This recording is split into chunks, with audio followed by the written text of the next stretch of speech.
आज की इस वीडियो में दोस्तों बात करने वाले हैं अपनी खबर, जो कि एक आत्मकथा है जिसे लिखा है पांडे बेचन शर्मा जी ने।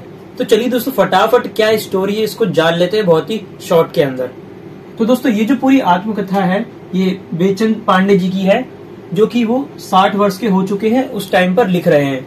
यानी जिस टाइम पर वो अपनी खबर आत्मकथा लिख रहे थे उनकी जो एज थी 60 वर्ष की थी। वो दोस्तों एक ब्राह्मण परिवार में उनका जन्म हुआ था। उनका जो जन्म स्थान है वो चुनार है, जो कि जिला मिर्जापुर है यूपी के अंदर। अपनी इस आत्मकथा के अंदर वो अपने शुरुआत के जो 20 वर्ष थे उनके बारे में इसमें जिक्र करते हैं, जिसके अंदर वो काफी चीजें बताते हैं जिसके बारे में हम आज की इस वीडियो में ही जानेंगे। एक आइडिया के लिए दोस्तों मैं आपको बताऊं, जो इनका 20 साल का जो वर्ष था वो जो किस प्रकार से बीता है, आप इस तरीके से अंदाजा लगा सकते हैं। एक नॉर्मल बच्चा जो कि मिडिल क्लास में उसका जन्म होता है, उसका जीवन किस तरीके से बीतता है, उसके गलियों में उनके आसपास के पड़ोसियों के साथ, जो ज्यादा अमीर नहीं है, गरीब परिवार का है, तो जिनके पिता भी नहीं है, केवल उसका बड़ा भाई है, उसके अंडर में वो लोग हैं। तो कुछ इसी के इर्द गिर्द दोस्तों क्या है, इनका जीवन भी बीतता है। तो वो एग्जैक्टली क्या है आज की इस वीडियो में हम यही जानने वाले हैं। तो इनका जन्म दोस्तों 1957 में हुआ था। जन्म स्थान मैंने आपको बता दिया था। इनकी माता जी का नाम था जयकली, जिसे वहां पर मोहल्लों में बिगाड़ के क्या बुलाया जाता था, जयकली। इनका जो स्वभाव था, इनकी माता जी का काफी उग्र स्वभाव था। थी ब्राह्मणी पर, लेकिन इनके व्यवहार से लगता था कि वो क्षत्रिय है। लेखक के दोस्तों 1 दर्जन भाई बहन थे। लेखक के काफी सारे भाई बहनों की मृत्यु दोस्तों उनके बचपन में ही हो गई थी। कोई भी जल्दी ठीक से बड़ा नहीं हो पाया था। इसलिए दोस्तों लेखक का जब जन्म हुआ तो उनके परिवार वालों ने कोई खास उत्साह उनके जन्म पर नहीं दिखाया। लेखक का दोस्तों जन्म होने के बाद उन्हें तुरंत एक आने में उनके माता पिता ने उन्हें बेच दिया था। पर इसी बेचने से दोस्तों मिलता जुलता उनका नाम है बेचन, जो कि लेखक को अपना ये नाम बिल्कुल भी पसंद नहीं आता। लेखक कहते हैं दोस्तों मेरा नाम सचिदानंद, अज्ञेय, हरिवंश राय, कुछ इस प्रकार के जो अच्छे नाम होते हैं उस हिसाब से मेरा नाम नहीं रखा गया। उनका एक अजीब सा नाम बेचैन रख दिया था जो उन्हें पसंद नहीं था। फिर बाद में दोस्तों अपने इसी बात को काटते हुए कहते हैं कि कोई बात नहीं, इस नाम से मैंने 60 साल बिता लिए, आगे भी बिता लूंगा। वापस दोस्तों आत्मकथा के ऊपर आते हैं। उनके जो पिता के स्वर्गवास के बाद दोस्तों उनके पिता की जो मृत्यु है काफी, जब वो लेखक काफी छोटे थे तभी हो गई थी। तो पूरे घर की जो स्थिति है बड़े भाई ने संभाली थी। आपको दोस्तों पता है पिता की मृत्यु के बाद ही उनके घर की स्थिति बहुत ज्यादा खराब हो गई थी, जो कि पूरा उनके बड़े भाई संभाल रहे थे। उनका बड़ा भाई वैसे तो पढ़ा लिखा नहीं था, पर फिर भी उसे हिंदी अच्छी खासी पढ़ लेता था, बांग्ला और संस्कृत का ज्ञान भी उसे था। इसके बाद दोस्तों लेखक अपनी गली का जिक्र करते हैं जहाँ पर वो रहते थे। वहाँ पर ज्यादातर मकान जो है ब्राह्मण परिवार के ही थे। कुछ ब्राह्मण जो बहुत ज्यादा अमीर थे, कुछ निम्न वर्ग के थे, और कुछ की हालत बहुत ज्यादा खराब भी थी। वहीं पर दोस्तों 2-3 मकान कुछ ब्राह्मण से नीचे जाति के, जो दूसरे जाति के लोग थे, उनका भी मकान था। उन सब का वो जिक्र करते हैं। इसके बाद दोस्तों बताते हैं कि ज्यादातर जो ब्राह्मण लोग थे वो जजमानी पर ही निर्भर थे। उनका जो खाना पीना चलता था वो क्या है, दूसरों पर ही निर्भर था। एक आधे ब्राह्मण को छोड़ के जिनकी स्थिति बहुत अच्छी है वो जजमानी पर निर्भर नहीं थे, वरना ज्यादातर लोग क्या थे, जजमानी पर ही निर्भर थे अपने खाने पीने के लिए। लेखक दोस्तों आगे बताते हैं कि जब तक ब्राह्मण के घर में ब्राह्मण पैदा हो रहे थे तब तक ठीक था, परंतु अब क्या है, ब्राह्मण के घर में ब्रह्म राक्षस पैदा हो रहे हैं। यानी ब्राह्मण जैसी प्रवृत्ति लोगों के अंदर से अब गायब होती जा रही थी। आज के जमाने में ब्राह्मण के घर में भी खुद ब्राह्मण पैदा नहीं हो रहा। लेखक कहते हैं आज हर घर में कोई ना कोई एक ऐसा व्यक्ति मिल जाता है जो उस घर की पूरी क्या है, संस्कृति जो चली आ रही थी पहले से, उसको चैलेंज करता है। और उनके घर वाले भी क्या है, अपना तो समझ करके उसको कुछ नहीं कह पाते हैं कि ये तो अपने ही घर का, इसे क्या बोले। यही पर ही दोस्तों लेखक एक नीति का जिक्र करते हैं कि अगर शरीर की कोई उंगली अगर सड़ जाए तो उसे शरीर से काट के अलग कर देना चाहिए। पर लेखक कहते हैं अब दोस्तों यहाँ पर उल्टा हो रहा है। अब उस सड़ी उंगली को अपने ही शरीर का पार्ट मान करके क्या है, लोगों ने जीने की आदत बना ली है, जो कि क्या धीरे धीरे उनके पूरे शरीर को सड़ा देती है। अब आगे में पता चलेगा कि बेचन शर्मा जी किस प्रकार का सोचते थे, किस प्रकार की उनकी थिंकिंग थी। तो उनकी थोड़ी बहुत विचार अब आगे हमारे सामने आने वाले हैं, जिसमें सबसे पहला विचार यही है कि अपने आप को दोस्तों वो जन्म से ही शूद्र मानते थे। उनका मानना है कि दोस्तों जन्म से सारे ही शूद्र होते हैं। अपने कर्मों के हिसाब से लोग क्या है, आगे जाके ब्राह्मण या आगे क्षत्रिय जो भी है बनते हैं। परंतु बेचैन यहाँ पर कहते हैं कि मेरे को आज तक वो रास्ता नहीं मिला जिससे मैं अपने आप को शूद्र से अलग एक ब्राह्मण समझ सकूं। वो जन्म से लेकर के और अभी तक जब वो लिख रहे हैं अपने आप को शूद्र ही मानते हैं और इसी में ही वो खुश भी हैं। लेखक दोस्तों अपनी अनगढ़ता को गर्व से देखते हैं। अनगढ़ता दोस्तों एक पत्थर, मान लीजिए आप एक पत्थर है, जब उसकी मूर्ति बनाने से पहले वो पत्थर क्या है, एक अनगढ़ शेप में होता है, उसका किसी भी प्रकार से उसे गढ़ नहीं रखा है। जब दोस्तों इसकी मूर्ति बन जाती है उसे कहते हैं गढ़ गया। वो ये जो अनगढ़ लिखा है, अनगढ़ का सिर्फ गढ़ना, तो वो पत्थर क्या है, गढ़ चुका है, अपने रूप में आ गया है। पर जब वो दोस्तों अपने किसी भी प्रकार की मूर्ति का वो स्वरूप नहीं मिला है तो वो क्या है, अनगढ़ है। लेखक कहते हैं दोस्तों मैं अपने अनगढ़ रूप में ही खुश हूँ, क्योंकि जब तक मैंने रूप धारण नहीं किया मुझ में क्या है, संभावनाएं है कि मैं कोई भी रूप धारण कर सकता हूं। इसलिए दोस्तों अपनी इसी अनगढ़ता से क्या है, वो खुश है कि उनका कोई एक स्वरूप नहीं बना है, उसके अंदर अनेक संभावनाएं हैं रूप बनाने के।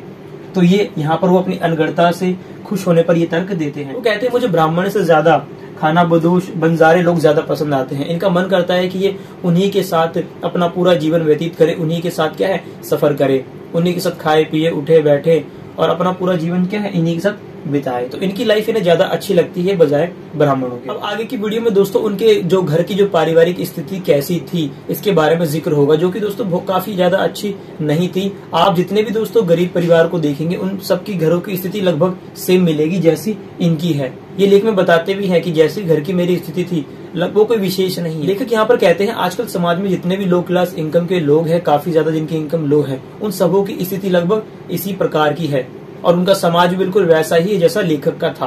तो कैसा उनका समाज था, कैसा उनका परिवार था, आइए जान लेते हैं।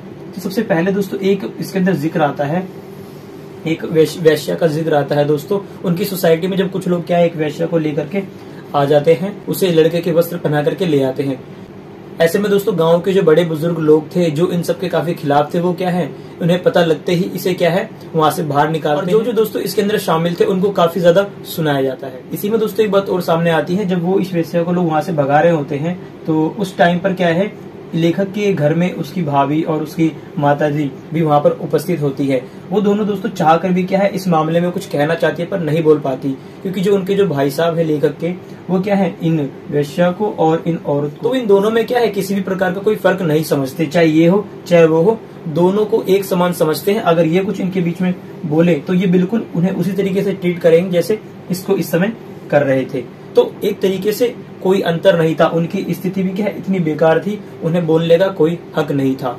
तो यहाँ पर महिलाओं की जो दयनीय स्थिति है उसका भी उन्होंने वर्णन किया है कि उनके समाज में किस प्रकार की स्थिति थी। तो चलिए दोस्तों हम आगे बढ़ते हैं। अगला पॉइंट आता है दोस्तों जुए का। बताते हैं कि उनके समाज में जुआ कितना प्रचलित था। वो सभी लोग मिलजुल के क्या है जुआ खेलते थे। इसी जुए की लत दोस्तों लेखक के भाई, बड़े भाई, जिनके घर पर, जिनके कंधों पर क्या है घर की पूरी जिम्मेदारी थी, वो इसी जुए में लग जाते हैं और अपना सारा पैसा, जो कि कुछ कमाता तो था नहीं, फिर भी जो था उसमें जाके हारता रहता था। उसने घर के सारे बर्तन, अपनी माँ के गहने और सब कुछ धीरे धीरे क्या है जुए में हारता गया और सब कुछ बेच बाच के ऐसे इस तरीके से उड़ाता गया। इसका उसने जिक्र किया। और इसी घर के सामान को बेचने के लिए क्या है दोस्तों, वो घर में क्या है मार पिटाई भी करता था। और गांजा वगैरह फूकना इनके भाई के लिए और इसके समाज में सबके लिए नॉर्मल बात थी। ये नशे में रहते थे और ये सारे काम जो चल रहे थे बिल्कुल नशे में चल रहे थे। तो ये जो स्थिति का वर्णन दोस्तों मैं आपके सामने कर रहा हूँ, ये क्या है लो इनकम समाज में ये सब चीजें क्या है बिल्कुल सामान्य बात है, ऐसा लेखक कहते हैं। और दूसरा जो जिक्र आता है वो कर्ज का, कि इस प्रकार से दोस्तों सारा घर का सामान बिकने के बाद इनके भाई ने अब क्या है कर्ज लेना चालू किया। तो इनके बहुत ज्यादा कर्जदाता हो गए थे जिनका कर्ज इन्हें चुकाना था। आए दिन इनके घर पे कोई ना कोई पैसे के लिए आता रहता था और इन्हें परेशान करता रहता था। इनका जीना एक तरीके से दूभर कर दिया था कर्जदाताओं ने। तो ऐसे समय में लेखक कहते हैं, ऐसे समय में शिक्षा के बारे में मैं कैसे सोच सकता था, जहाँ पर खाने के पैसे नहीं है, वहां पर अक्षर ज्ञान तो बहुत दूर की बात है कि उन्हें अच्छा कुछ मिल पाए। तो इस टाइम पर हमारे जो लेखक थे बहुत छोटे थे, वो चाह कर भी कुछ नहीं कर सकते थे, वो केवल क्या है इन सब चीजों को देख रहे थे। यहीं पर ही दोस्तों जुए के अंदर एक चीज और जिक्र आता है। एक बार दोस्तों ये सभी लोग जुआ खेल रहे होते हैं, उस टाइम पर क्या है इनका भाई, लेखक का भाई उस जुए में शामिल नहीं होता। वो केवल बताने के लिए आते हैं लोगों को कि पुलिस आ गई है, निकल लो यहाँ से। पर दोस्तों होता यह है कि जैसे ही वो उन सबको बताता है तुरंत पुलिस आ जाती है और उन सबको क्या है पकड़ के लेके चली जाती है। तो दोस्तों केस थोड़ा लंबा चलता है, इसके भाई के ऊपर जुर्माना लगता है, उसके बाद जाके वो क्या छूट के आता है। दोस्तों एक वर्णन आता है हनुमान चालीसा का, कि लेखक बताते हैं जब वो स्कूल टाइम पर थे उनके सामने इतनी सारी मुश्किलें या मुसीबतें थी, उन्होंने सुना था कहीं पर कि हनुमान चालीसा पढ़ने से क्या है सारे दुख और कष्ट दूर हो जाते हैं। तो हमारे लेखक के मन में ये बड़ी उत्सुकता हुई कि क्यों ना इन सारी समस्याओं को दूर करने की कोशिश की जाए उस हनुमान चालीसा से। तो इनके पास इतने पैसे नहीं थे कि हनुमान चालीसा ले पाए, परंतु दोस्तों स्कूल में एक लड़का था जिसके पास क्या है हनुमान चालीसा थी। तो लेखक ने उसकी हनुमान चालीसा चुरा ली थी। और लेखक कहते हैं इसी हनुमान चालीसा चुराने की वजह से या फिर इसी हनुमान चालीसा का मेरे ऊपर असर था कि मैं क्या है इस पढ़ाई से हट करके क्या है रामलीला वाले ये लीलाधर मंडली में जाके शामिल हुआ। तो जब लेखक दोस्तों छोटे थे और वो अपने भाई के साथ, जब उनके पिताजी जिंदा थे, उनके अंदर तभी से ही क्या है रामलीला में पार्ट लेना ये लोग जाते रहते थे। तो एक बार की बात है, ये लोग रामलीला करने के लिए क्या है मिर्जापुर चले गए थे। जब इनके पिताजी को ये बात पता लगी तो वो फटाफट दौड़ के वहां पर गए। और ये दोनों जब दोस्तों स्टेज पर थे, किसी प्रकार का पात्र निभा रहे थे, वहीं से ही क्या इनके पिताजी ने उनको उठाया और लेकर के चल दिए। परंतु जब इनके पिता का स्वर्गवास हो गया, उसके बाद दोस्तों ये लोग फिर से क्या है इसी नाटक मंडली में जाकर शामिल हो गए। तो इसका काफी अच्छा जिक्र आपको किताब के अंदर भी मिल जाए। लास्ट में इसी रामलीला से रिलेटेड एक बहुत ही अच्छा इंसिडेंट घटना सामने आती है, जिसे आप सुनेंगे तो काफी मजा आएगा। तो एक रोल था भरत का। वो जो व्यक्ति जो इस रोल को निभाने वाला था वो नहीं आया था। जो लेखक का भाई था उसने बेचैन को, इसलिए दोस्तों जो लेखक का भाई था उसने बेचैन को पकड़ा और कहा कि ये करेगा रोल भरत का। तो वो आके अपने भाई को थोड़ा सा डराते हैं, धमकाते हैं कि करना पड़ेगा अच्छे से, और नहीं किया तो फिर देख लियो। और लेखक दोस्तों हमारे अपने बड़े भाई से बहुत डरते थे, तो उन्होंने क्या उनकी बात मान ली और क्या है भरत का रोल किया। जब लेखक को भरत का रोल मिलता है तो वहां पर वो क्या है भरत का रोल बहुत अच्छे से निभाते हैं। जो भाई के बिछड़ने के बाद दोस्तों भरत जी का दुख होता है, वो जनता के सामने हमारे लेखक ने इतने बढ़िया से प्रस्तुत किया। नाटक मंडली के दोस्तों उनकी इस कला को देख करके क्या है उनके फैन टाइप हो गए थे। वो बहुत खुश थे उनके इस अभिनय से।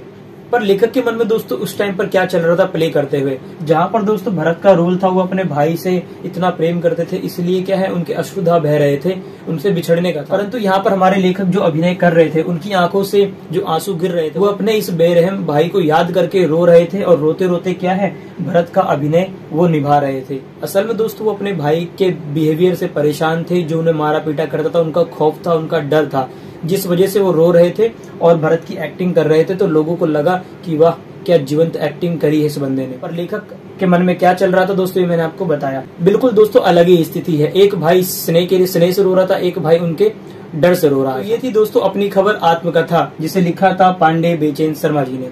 तो इसमें हमने क्या जाना दोस्तों, पहले ये जाना कि लेखक 60 वर्ष की उम्र में अपनी आत्मकथा लिख रहे हैं। कितने दिनों की, 20 वर्ष की अपनी आत्मकथा बता रहे हैं। उनके शुरुआती 20 वर्ष के जीवन का वर्णन है, जिसमें वो अपनी पारिवारिक स्थिति का वर्णन करते हैं, किस प्रकार से जब वो छोटे थे उनका परिवार, उनका माहौल कैसा था, जहाँ वो रहते थे वो जगह कैसी थी, उनके भाई कैसे थे, माता पिता कैसे थे, और उनके समाज में जो घटनाएं घट रही थी उसमें उन्होंने जिक्र किया, कैसे महिलाओं की स्थिति का जिक्र किया, समाज में फैला जुए को बताया, नशे की लत जो उनके यहाँ लोगों को, काफी लोगों को लगी पड़ी थी, गांजा वगैरह फूकना, इन सब का जिक्र किया। प्रकार से उनका जो बड़ा भाई था जिसके कंधों पर मुखिया की पगड़ी थी, वो अपना जो दायित्व था किस प्रकार से निभा रहा था ये उन्होंने बताया।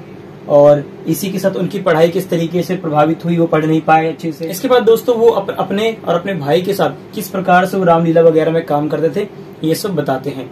तो मेनली दोस्तों इस अपनी खबर के अंदर यही था। तो मैं मिलता हूं दोस्तों नेक्स्ट वीडियो में। अगर आपको इस वीडियो से थोड़ा सा भी कुछ अपनी खबर समझ में आया हो तो इसको वीडियो को लाइक कर देना, और चैनल पर नए हो तो सब्सक्राइब जरूर कर लेना। नेक्स्ट वीडियो दोस्तों जल्द ही आएगी।